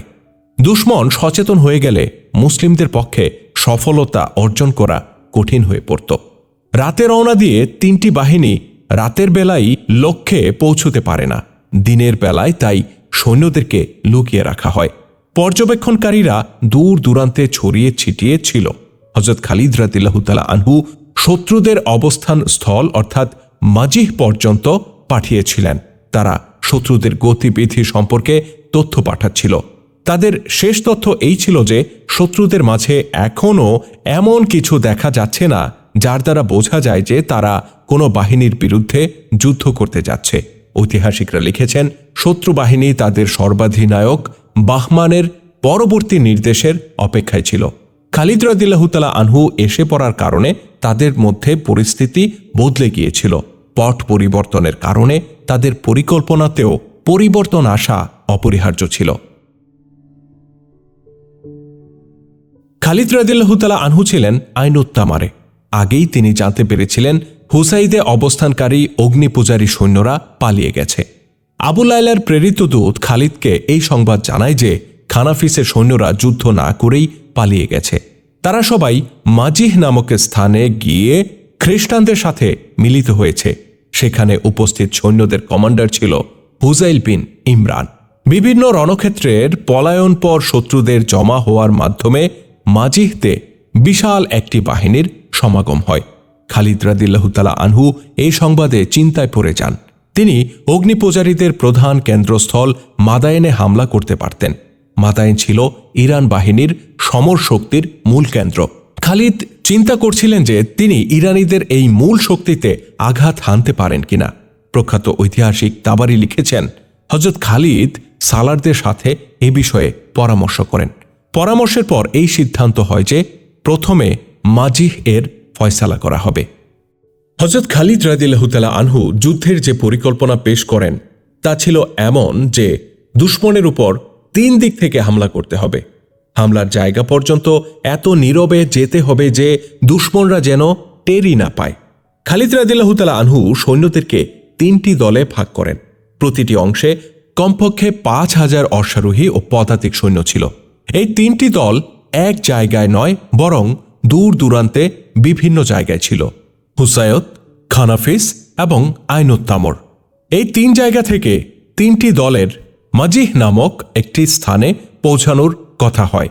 মাজিহ এর সৈন্যদেরকে খতম করার সিদ্ধান্ত গ্রহণ যতটা সহজ ছিল, বাস্তবে তাদের খতম করা ততটা সহজ ছিল না। বিশাল এই বাহিনীকে মুষ্টিমেয় কিছু সৈন্য দ্বারা পরাজিত করা এক প্রকার অসম্ভবই ছিল। কিন্তু খালিদ রাদিয়াল্লাহু তাআলা আনহু এই অসম্ভবকেই সম্ভবে পরিণত করতে দৃঢ় প্রতিজ্ঞাবদ্ধ হন। তিনি এর জন্য এমন পরিকল্পনা গ্রহণ করেন যা আজকের যুগেও সমরবিদদের কাছে নজিরবিহীন হিসেবে খ্যাত। খালিদ রাদিয়াল্লাহু তাআলা আনহু তার সালার, নায়েবে সালার এবং কমান্ডারদেরকে ডেকে বলেন, আমার বন্ধুরা, খোদার কসম, তোমরা যত সফলতা অর্জন করেছ তা সাধারণ মানুষের সাধ্যের বাইরে। তোমরা 5 গুণ শক্তিশালী এবং এর চেয়েও বেশি শক্তিশালী সৈন্যদেরকে যেভাবে কচুকাটা করেছ এবং পালাতে বাধ্য করেছ তা তোমাদের স্বাভাবিক শক্তির ঊর্ধ্বে ছিল। তোমাদের মাঝে ছিল ঈমানী শক্তি, দৈহিক নয় বরং এই ঈমানী শক্তির জোরেই তোমরা লড়াই করেছ। তোমাদের ত্যাগের বিনিময় নিশ্চয়ই আল্লাহ দিবেন।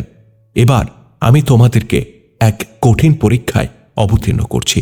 সালার কাকা ইবনে আমর হযরত খালিদ রাদিয়াল্লাহু তাআলা আনহুকে বাধা দিয়ে বলেন, ইবনে ওয়ালিদ, আপনি এসব কথা বলা কেন জরুরি মনে করছেন?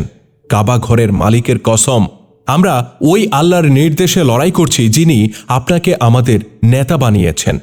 নির্দেশ দিন, আমরা আগুনে ঝাঁপিয়ে পড়ব, এরপর আপনি আমাদের জ্বলন্ত শরীর দেখবেন। খালিদ বলেন, ইবনে আমর, তোমার প্রতি আল্লাহর রহম বর্ষিত হোক। আমি একথা বলা এই জন্য জরুরি মনে করছি যে আমি তোমাদেরকে এবার সত্যিই আগুনে ঝাঁপিয়ে পড়ার নির্দেশ দিতে যাচ্ছি। আমার ভয় হয় কোনো মুজাহিদ যেন না বলে যে ওলীদের পুত্র সীমাহীন অবিচারমূলক নির্দেশ দিয়েছে। আমার বন্ধুরা, এবার আমাদেরকে সত্যিকার অর্থেই জীবন বাজি রাখতে হবে। সমস্ত মুজাহিদদেরকে বলে দাও, তোমাদের ধৈর্য আর অবিচলতার আরেকটি পরীক্ষা বাকি আছে, আর সেটাকে আল্লাহর নির্দেশ মনে করো।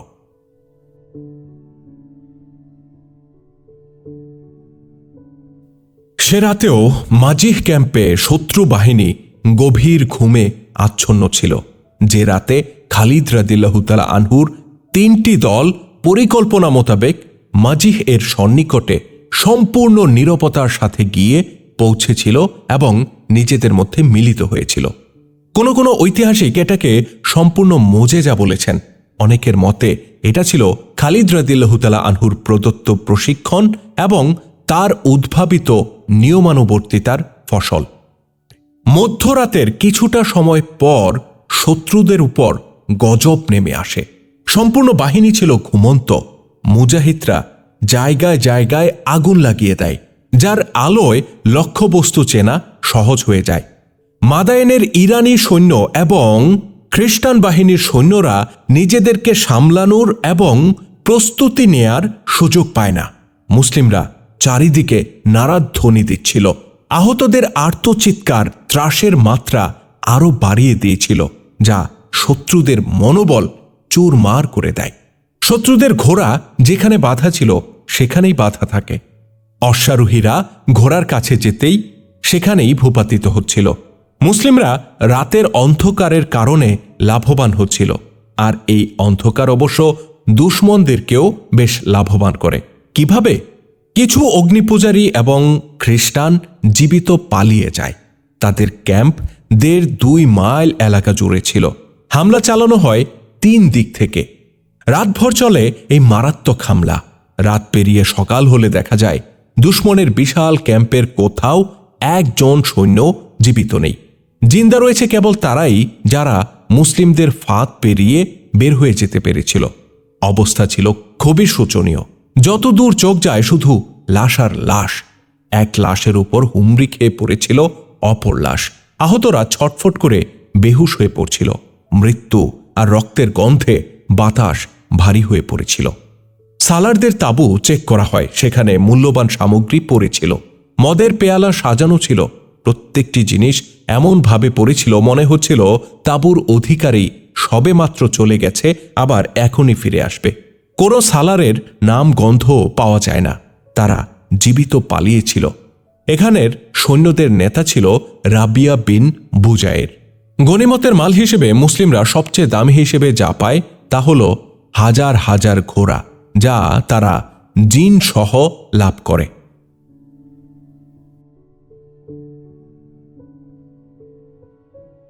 একটু দূরেই ছান্নি এবং জুহাইল নামে দুটি জায়গা ছিল। সেখানে বনু তাগাল্লুব, নমর এবং আয়াদ গোত্রের খ্রিস্টানরা মুসলিমদের বিরুদ্ধে তাঁবু স্থাপন করে অবস্থান করছিল। তারাও মুসলিমদেরকে চিরতরে খতম করতে ঘর থেকে বের হয়েছিল। তাদের নেতা আক্কাহ ইবনে আবি আক্কাহ এর পুত্র বেলাল ইবনে আক্কাহও সেখানে ছিল। সে পিতৃহত্যার প্রতিশোধ নিতে খ্রিস্টানদের সঙ্গে এসেছিল। খালিদ রাদিয়াল্লাহু তাআলা আনহু মোজেজা সমতুল্য বিজয় লাভ করার পর তার সালারদেরকে বলছিলেন, খোদার কসম, আমি দাওমাতুল জান্দাল থেকে কসম করে এসেছি বনু তাগাল্লুপের উপর এমনভাবে আক্রমণ করব যে তারা আর কখনো ইসলামের বিরুদ্ধে মাথা তুলে দাঁড়াতে পারবে না। বনু তাগাল্লুপরা এখনও সামনে আছে, তাদের উপর আরেকটি আঘাতের প্রস্তুতি নাও।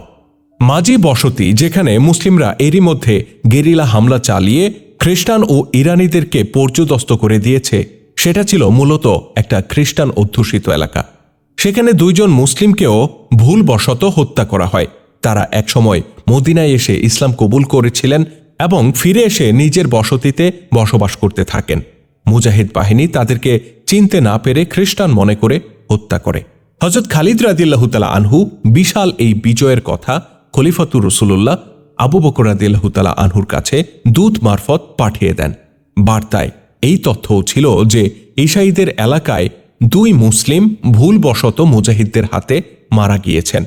হযরত আবু বকর রাদিয়াল্লাহু তাআলা আনহু বিজয়ের খবরের পাশাপাশি 2 জন মুসলিমের নিহত হওয়ার দুঃখজনক ঘটনাও সবাইকে শোনান। হযরত ওমর রাদিয়াল্লাহু তাআলা আনহু বলেন, এর জন্য খালিদের শাস্তি হওয়া উচিত। মুসলিমের রক্ত মাফ হতে পারে না। খলিফাতুর রাসূলুল্লাহ আবু বকর রাদিয়াল্লাহু তাআলা আনহু বলেন, যারা কাফেরদের সাথে থাকে তারা উদ্ভূত পরিস্থিতিতে স্বাভাবিকভাবেই মারা যেতে পারে। ওমর রাদিয়াল্লাহু তাআলা আনহু পুনরায় বলেন, না, এই হত্যার জন্য খালিদ দায়ী, তার অবশ্যই শাস্তি হওয়া উচিত। খলিফা নিজের ফয়সালা শুনিয়ে দেন। তিনি বলেন, মদিনার বাইতুল মাল থেকে উভয় নিহত ব্যক্তির পরিবারকে রক্তপণ আদায় করে দেয়া হবে, আর এই রক্তপণের বদলা ওই দূতের হাতে তুলে দেয়া হবে যিনি বিজয়ের সংবাদ নিয়ে এসেছেন। ওমর রাদিয়াল্লাহু তাআলা আনহু আবারও শাস্তির কথা বলেন। খলিফা এবার কিছুটা রাগ হয়ে যান। তিনি বলেন, ওমর, খালিদকে আমি এর জন্য শাস্তি দিতে পারি না। আমি ওই তলোয়ারকে খাপে পুরতে পারি না যেই তলোয়ারকে আল্লাহ পাক কাফিরদের বিরুদ্ধে উন্মুক্ত করেছেন।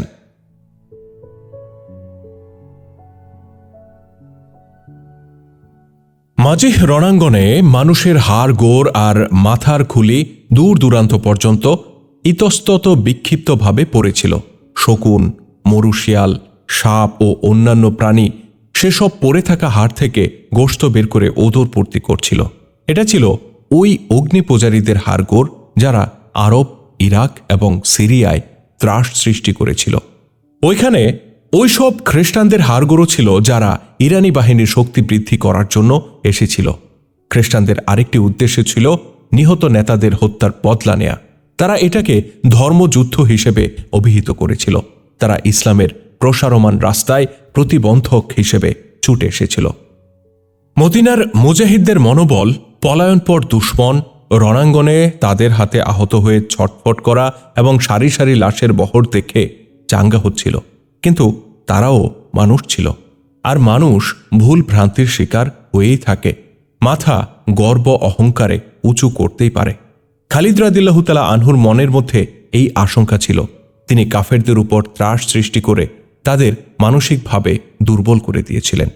কিন্তু ঐতিহাসিকদের মতে খালিদ রাদিয়াল্লাহু তাআলা আনহুর এই আশঙ্কা ছিল তার সৈন্যরা এই পর্যায়ে পৌঁছতে পারবে না যে একের পর এক বিজয়ের পর দুশমনের প্রতিরোধে যদি কখনো একটু পিছিয়ে আসতে হয় তাহলে তার সৈন্যরা একেবারে মনোবল হারিয়ে ফেলবে। এই আশঙ্কা খালিদ রাদিয়াল্লাহু তাআলা আনহুকে উদ্বিগ্ন করে তুলেছিল। তিনি এই চিন্তা করতে পারছিলেন না যে নিজের বাহিনীকে বিশ্রামের জন্য কিছুদিন সময় দেবেন। তিনি এমন যুদ্ধচাল সম্পর্কে চিন্তা করছিলেন যে শত্রুদের অগোচরে হামলা করে কিভাবে তাদেরকে নাস্তানুবাদ করা যায়। একটি চাল তিনি মাজিহ রণক্ষেত্রে প্রয়োগ করে সফল হয়েছেন। আর তা ছিল অতর্কিত হামলা। পুরো বাহিনী 3 দিক থেকে দুশমনের উপর ঝাঁপিয়ে পড়েছিল। কিন্তু এর থেকে এটা প্রমাণিত হয় না যে এই চাল প্রত্যেকবারই সফল হবে, কেননা পুরো বাহিনীর নীরবে শত্রু শিবির পর্যন্ত পৌঁছানো সহজ কাজ ছিল না। শত্রুদের 2টি দল 2 জায়গায় সমবেত ছিল, একটি জুমাইলে, অপরটি সান্নিত নামক আরেক জায়গায়। 2টি জায়গা সম্পর্কে মুসলিম বাহিনীর তথ্য এই ছিল যে সেখানে ইরানি ও ঈসাই বাহিনী সমবেত হয়ে আছে। পরবর্তীতে হুসাইদের পলায়নপর সৈন্যরাও সেখানে গিয়ে আশ্রয় নিতে থাকে। মাজিহ থেকেও যেসব সৈন্যরা প্রাণ নিয়ে বেঁচে গিয়েছিল তারাও এক এক করে ওই 2 জায়গায় সমবেত হচ্ছিল। এই পরাজিত এবং পালিয়ে আসা সৈন্যরা সান্নি ও জুমাইলে গিয়ে সমস্ত সৈন্যদের মধ্যে রীতিমতো ত্রাস ছড়িয়ে দেয়। সেখানে সালার এবং নেতারাও ছিল। সৈন্যদের মানসিক দুর্বলতায় তারা বেশ চাপের মুখে পড়ে। তাদের চাঙ্গা মনোবল হঠাৎ করেই ম্লান হয়ে যায়। দৈহিকভাবে সৈন্যরা তাজা দম থাকলেও মানসিকভাবে তারা ছিল পর্যুদস্ত। সান্নিতে তাদের নারীরাও ছিল, অবুঝ নাবালেক সন্তানরাও ছিল। মহিলারা পুরুষদেরকে কাপুরুষ বলে ধিক্কার দিতে থাকে এবং লড়াই করার জন্য প্রস্তুত হতে বলে। এই 2টি জায়গায় যুদ্ধের প্রস্তুতি রণাঙ্গনের মতোই ছিল। পদাতিক ও অশ্বারোহী সৈন্যরা তলোয়ার চালানোর প্রশিক্ষণ সকাল থেকে সন্ধ্যা পর্যন্ত করতে থাকে। অশ্বারোহীদের হামলা করা, হামলা প্রতিহত করা, এরকম নানা প্রশিক্ষণ দেয়া হচ্ছিল। ইতোমধ্যে কিসরার সালার এবং তাদের মিত্রশক্তি ঈসাইদের নেতারা হযরত খালিদ রাদিয়াল্লাহু তাআলা আনহুর রণকৌশল ধরে ফেলেছিল। খ্রিস্টান গোত্রদের এক নেতা রাবিয়া ইবনে বুজাইর এ সময় বলছিল, মনোবল দৃঢ় থাকলে ক্ষুদ্র মুসলিম বাহিনীকে শায়েস্তা করা কোনো ব্যাপারই না। তার পাশে খ্রিস্টানদের বড় নেতা আক্কাহ ইবনে আবি আক্কাহ এর ছেলে বেলাল ইবনে আক্কাহ বসেছিল। আক্কাহ ইবনে আবি আক্কাহ ছিল তাদের সবারই নেতা। সে সদম্বে বলছিল খালিদের মাথা কেটে আনবে, কিন্তু আইনুত তামারের রণাঙ্গনে সে খালিদের হাতে ধরা পড়ে। খালিদ তাকে জীবন্ত গ্রেফতার করেন এবং পরবর্তীতে হত্যা করেন। বেলাল নিজের পিতার সেই খুনের বদলা নিতে এসেছিল। সে সর্দার রাবিয়ার কথা শুনে বলে, ইবনে বুজাইর, আমি নিজের পিতার মাথার বদলে খালিদের মাথা নিতে এসেছি। রাবিয়া ইবনে বুজাইর বলে, শুধু তোমার পিতার নয়, আমাদের উপর এরকম হাজারো মাথার বদলা নেয়ার ঋণ রয়েছে। সে আরও কিছুক্ষণ কথা বলে। ইতিমধ্যে বেলাল ইবনে আক্কাহ চলে যায়। রাতের বেলা চলছিল এই আলোচনা। নভেম্বর মাস, ঠান্ডা রাত এবং বেশ অন্ধকারাচ্ছন্ন। আকাশে রমজানের চাঁদ। বেলাল বাইরে এসে থেমে যায়।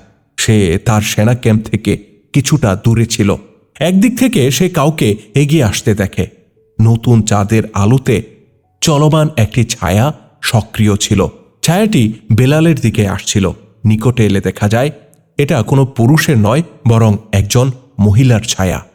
মহিলা বলে, ইবনে আক্কাহ, আমি সাবিহা বিনতে রাবিয়া, আমার জন্য একটু দাঁড়াতে পারো? বেলাল বলে, ও, তুমি রাবিয়া বিনতে বুজাইরের মেয়ে? আমি কেবলমাত্র তোমাদের বাড়ি থেকে এলাম। সাবিহা বলে, কিন্তু যা বলার আমি তা আমার পিতার সামনে বলতে পারছিলাম না। বেলাল বলে, তুমি আমাকে নিজের যোগ্য বলে মনে করো? তুমি যা বলতে চাও তা আগে থেকেই আমার অন্তরে আছে। সাবিহা বলে, ইবনে আক্কাহ, ভুল বুঝো না। আগে আমার কথা শোনো। আমাকে বলো যে আমার থেকে অধিক সুন্দরী তুমি কখনো দেখেছ? বেলাল বলে, না বিনতে রাবিয়া। সাবিহা জানতে চায়, তুমি কি কখনো মাদায়েন গিয়েছ? বেলাল জবাব দেয়, হ্যাঁ গিয়েছি। সাবিহা বলে, শুনেছি পারস্যের মেয়েরা নাকি খুবই রূপসী হয়। তারা কি আমার চেয়েও বেশি সুন্দরী? বেলাল জিজ্ঞাসা করে, এটা কি ভালো হয় না যে তোমার হৃদয়ে যা আছে তা আমাকে খুলে বলবে? আমি কোনো মেয়েকে তোমার থেকে অধিক সুন্দরী জানি না। তোমার পিতার কাছে আমি তোমার পানি প্রার্থনা করতাম।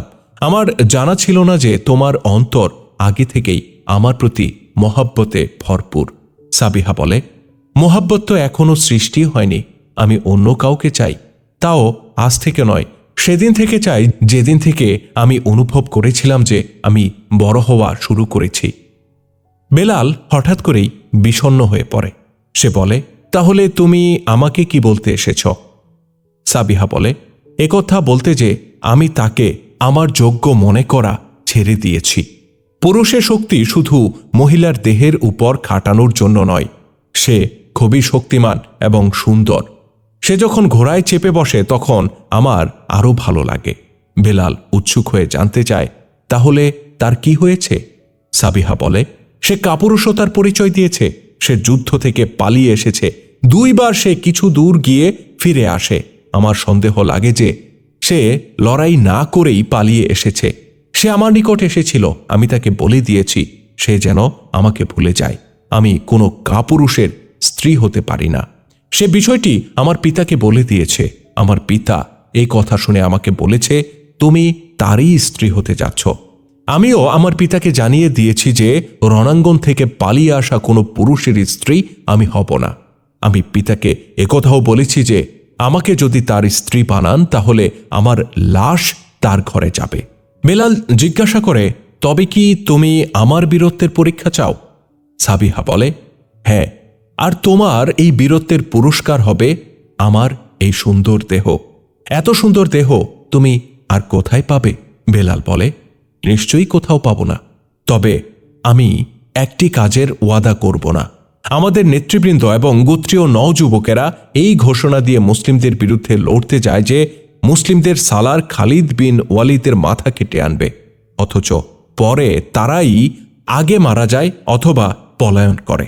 আমি এমন ওয়াদা করব না। খালিদের মাথা কে কাটবে তার পর্যন্ত তো পৌঁছানোই যায় না। সাবিহা বলে, আমি এমন ওয়াদা নেবও না।